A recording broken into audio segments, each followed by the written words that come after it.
এই উল্টা হৈ আছে আজি সদায় প্ৰতি মাহতে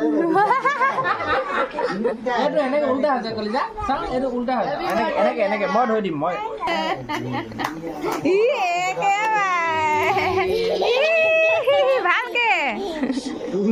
হেল্ল' এভৰিৱান, কি খবৰ? আশা কৰোঁ সকলো ভালে আছে। 5টা বজাতে উঠাই দিব দিছিলে ৰাতিপুৱা, মই কিন্তু সাৰ নাপালোঁ। মানুহজন নাপালে 6টা বজাত গৈছে কাটালৈ মৰিগাঁৱত গৈ একদম এয়া মাছে লৈ আহিছে, মানে বৰালি মাছ আনিম বুলি ভাবিছিলে, নাপালে বৰালি মাছ।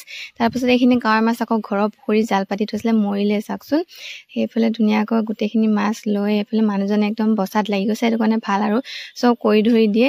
দিয়াৰ পাছতে আকৌ মই বোলো ধুনীয়াকৈ গোটেইখিনি বস্তু একে লগাই পেলাই ভিডিঅ' অকণ কৰোঁ বুলি গোটেইখিনি এইফালে চাওকচোন, এয়া একদম গোটেইখিনি ভিডিঅ' কৰি দেখাইছোঁ। এইফালে হাঁহ এটাও আছে আৰু সৰু সৰুকৈ পিচ পিচ কৰি থোৱা মাছখিনি সেয়া হেনো মানুহজনে একদম লগত লৈ যাব, যিহেতু শুকুৱাই কৰি হেনো যোৱা সময়ত লগত লৈ যাব।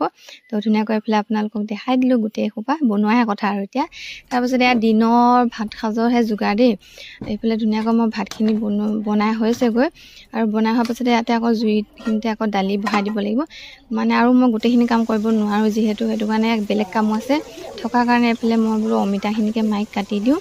অমিতাখিনি কটাৰ পাছত মায়ে পাকঘৰ বেলেগখিনি কাম কৰিব পেলাই আহিয়ে গ'ল নহয় মায়ে পাকঘৰলৈ কাম কৰিবলৈ, যিহেতু মোৰ বেলেগ কাম আছে। আৰু এইফালে চকলেট কেক এটাও ধুনীয়াকৈ বহাই দিছোঁ, বাপেকক লাগে হেনো। তাৰপাছতে এইফালে আকৌ জানেই নহয় কাপোৰ ধোৱা, বাচন ধোৱা, এইবিলাক মানে খুটুক খাটাক কিমান কাম ওলাই থাকে নহয়নে বাৰু। তো ধুনীয়াকৈ মই সেইটো কাৰণে এইফালে কাপোৰখিনি ধুই লৈছোঁ। তো এইবিলাক মানে এনেকৈ কাম কৰি থ'বলগীয়া হোৱাৰ কাৰণে মায়ো লাগিবলগীয়া হয়।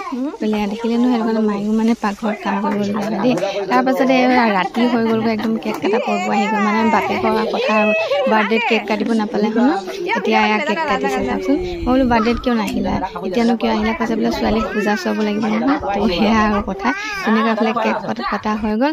হোৱাৰ পাছতে আকৌ এয়া সকলোকে ভাত চাত দিয়া হৈ গৈছে দেই। এইফালে চাওকচোন ছোৱালীজনীও একদম অকলে অকলে, এনেতো নাখায়, এতিয়া অকলে অকলে তাই খাইছে ইমান ধুনীয়াকৈ।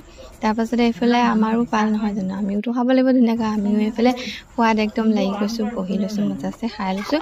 লোৱাৰ পাছত আকৌ ৰাতিয়ে ফোন এটা আহিল, মানে কেক এটা লাগে হেনো আধা কেজি। তো ধুনীয়াকৈ মই আকৌ কেকটো বনোৱাত লাগি গ'লোঁ, ভিনদেউহঁতক পঠিয়াই লৈ। এইফালে আকৌ নাইটিটো দুটা নাইটি দেখিলে নাভাবিব যে বেলেগ ভিডিঅ' বুলি, কাৰণ দিনত পিন্ধি থকা নাইটিটো বহুত লেতেৰা হৈ যায় ন, সেইটো কাৰণে ভিনদেউহঁত অহাৰ আগত ধুনীয়াকৈ নাইটিটো চেঞ্জ কৰি লৈছিলোঁ। তো একদম আকৌ ৰাতিপুৱা কেকটো লাগিব বুলি কোৱাৰ কাৰণে ভিনদেউহঁতক পঠিয়াই লৈ পূৰা ৰাতি আকৌ কেক বনোৱাত লাগি গৈছোঁ দেই ফ্ৰেণ্ডছ।